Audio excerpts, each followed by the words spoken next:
Hey class, welcome to your halftime talk.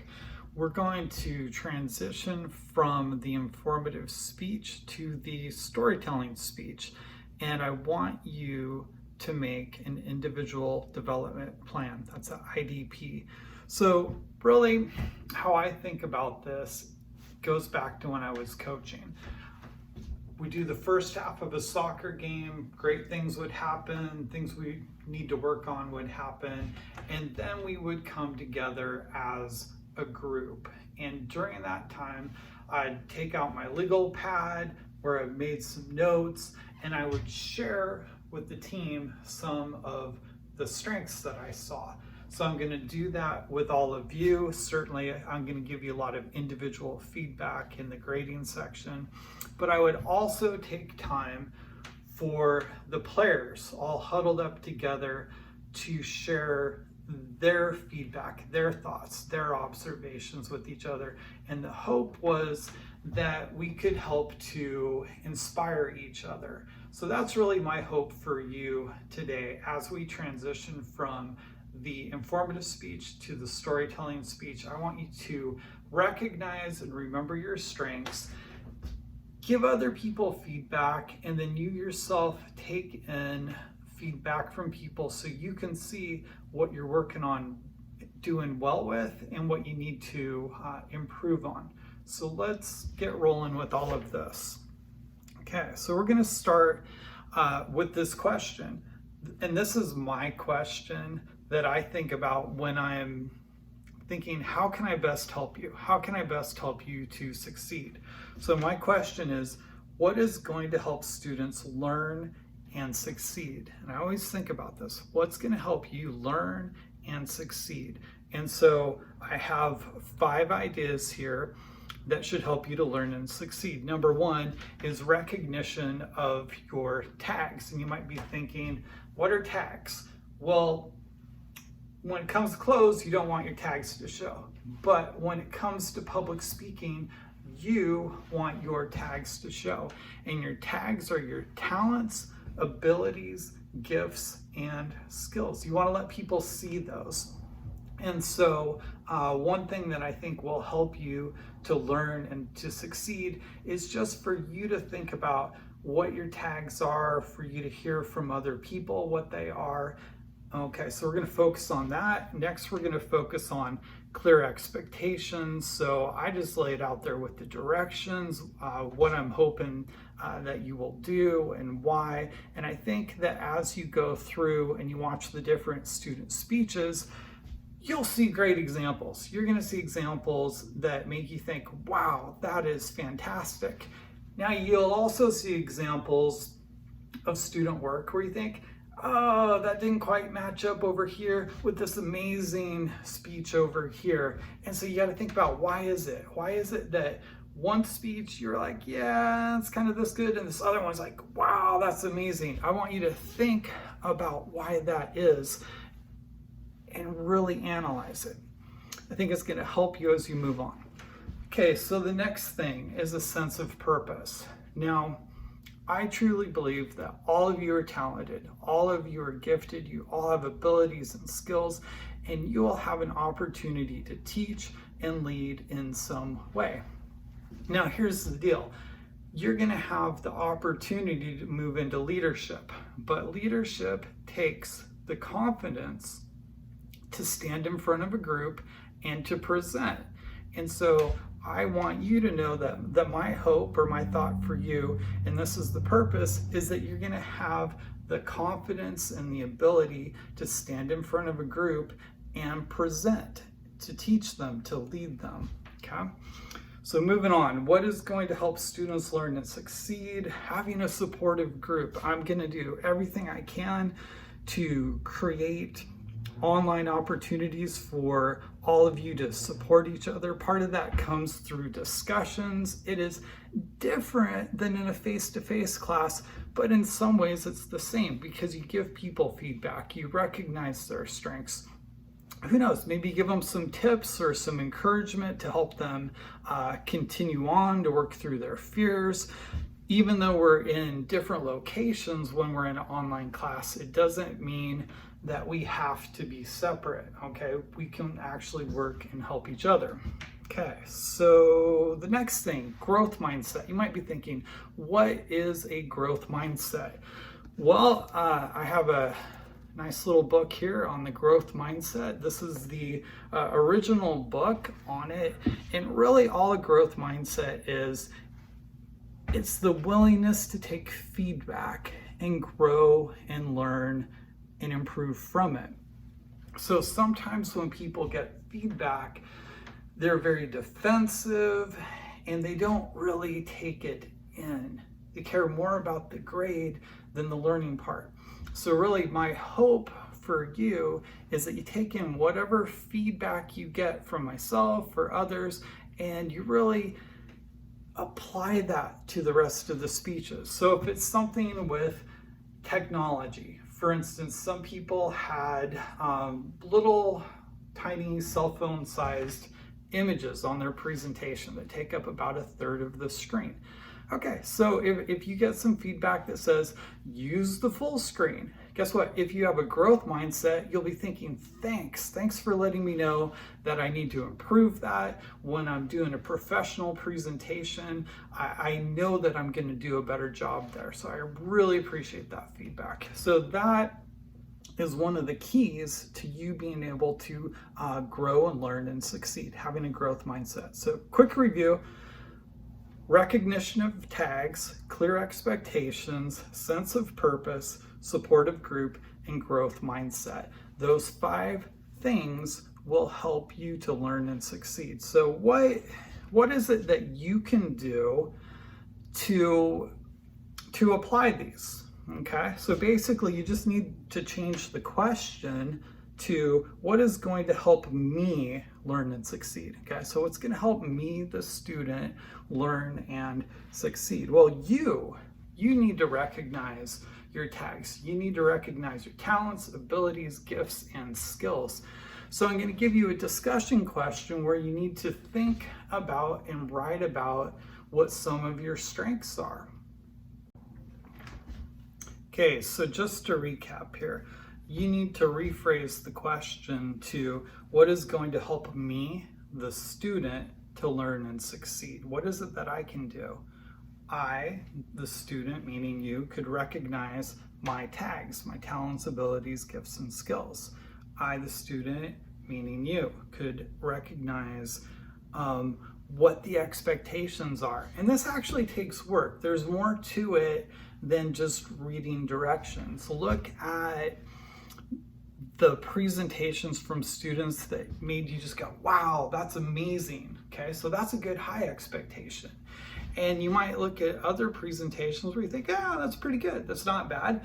It might not be amazing, but it's pretty good. So what I would like you to do in terms of setting expectations is, don't just think about me, think about what your hopes are, think about what your goals are, and look toward those presentations that do amazing things. And by the way, you could have a presentation where one part of it is amazing and another part is kind of like, it's okay. But you can still be inspired and set clear expectations for yourself on those really cool, amazing parts. Okay, so what can you do? You can recognize your tags. You can set high expectations for yourself by looking at the great student examples. And this next one's really important. It's a sense of purpose. Okay, so I can tell you, you're gonna have a fork in the road. And one path is gonna go into leadership, and another fork into the road is gonna move away from leadership. And basically, if you wanna follow that path to being a leader, it's gonna come with a lot of great benefits. If you wanna follow that path, you need to develop great public speaking skills. You need to develop confidence. At the very, very least, even if you're not a great public speaker, you need the confidence to stand in front of a group and tell people, hey, this is what we're doing and this is how we're doing it, and everybody, let's get on board and let's make it happen. If you can do that, you can move into leadership. So So it's one thing for me to tell you that, but you've got to get a scenario in your mind where you can picture that opportunity, where you can picture what you would tell people. And you'll be amazed when you're picturing it, that opportunity will come up before you know it. And hopefully you'll be ready. So what can you do to learn and succeed? Imagine using all of this information. And you know what happens in our brains when we tell ourselves, and we've all done this, I've done it, when we are learning information and we think, oh, I'm never going to use this. Why am I learning this? You know what you're doing? You're pressing delete. You're pressing delete in your brain. And when you wake up in the morning, you might not even remember that information anymore. But if you think, wow, this information's great, I'm going to use this. Here's this great public speaking skill, this great public speaking principle or trick. I'm going to use that in the future. When you tell yourself that and you picture it, your brain remembers it. I can say, hey, I want the group to be supportive, but you've got to do something about that.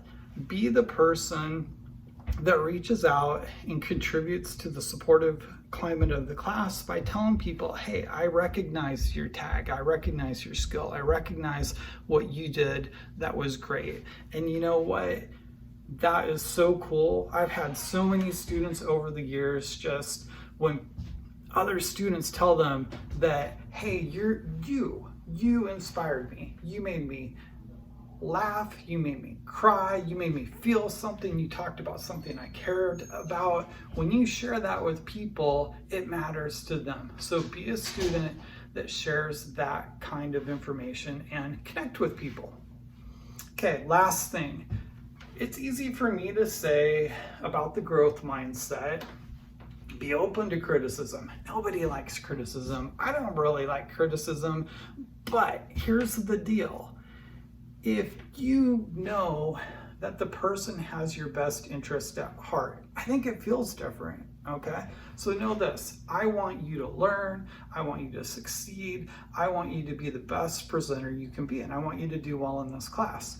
So when I give you feedback that says, hey, you did great on this, but you need to work on this, know that it's coming from a place here where I want you to do better. And I personally think that when you know that that's somebody's motivation and they're not just trying to get you or something, that it's easier to be open to that feedback. Now, as a teacher, I give feedback all the time. I'm a professional at giving feedback. That's what I do constantly.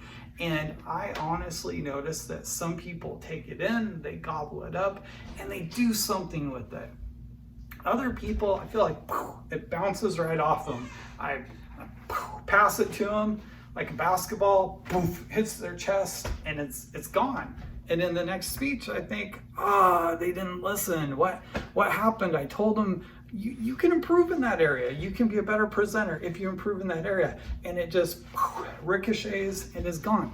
Don't be like that. Take the feedback in, actually improve, but don't do it just because I told you to. Go back to that sense of purpose. Picture yourself having the opportunity to present, to teach, to lead.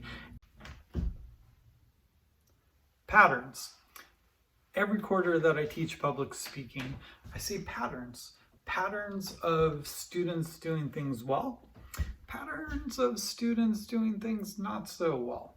So what I want you to be aware of right now is that I've identified 5 patterns of what students are doing well and what they could work on more. And these are very typical things. So the first thing is that some students have had great introductions. And you know what? You make an impression immediately. Whatever the first 3 to 5 seconds is, that's your attention getter. Whether you want it to be your attention getter or not, it's your first impression. So maybe you introduce your topic with a great question and you address your audience and it pulls us in. I've seen lots of presentations do that well. Maybe there's something about your lighting and your eye contact that helps make a great impression too. That's all part of your attention getter. However, there are patterns where there are things that are lacking, where the immediate impression is not really what you want it to be. Maybe it's something with the lighting, maybe it's something with how you've set everything up.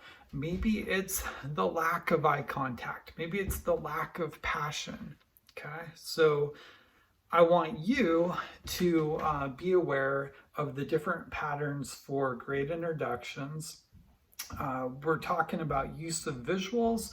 That's been one great pattern. And those visuals, they could be in the introduction, but they could be throughout. One real clear difference between use of visuals is the pattern of linking the visuals up to what you're saying. That use of synchronicity is great, but sometimes the visuals, they just keep staying on the screen even though what the presenter is saying has moved on.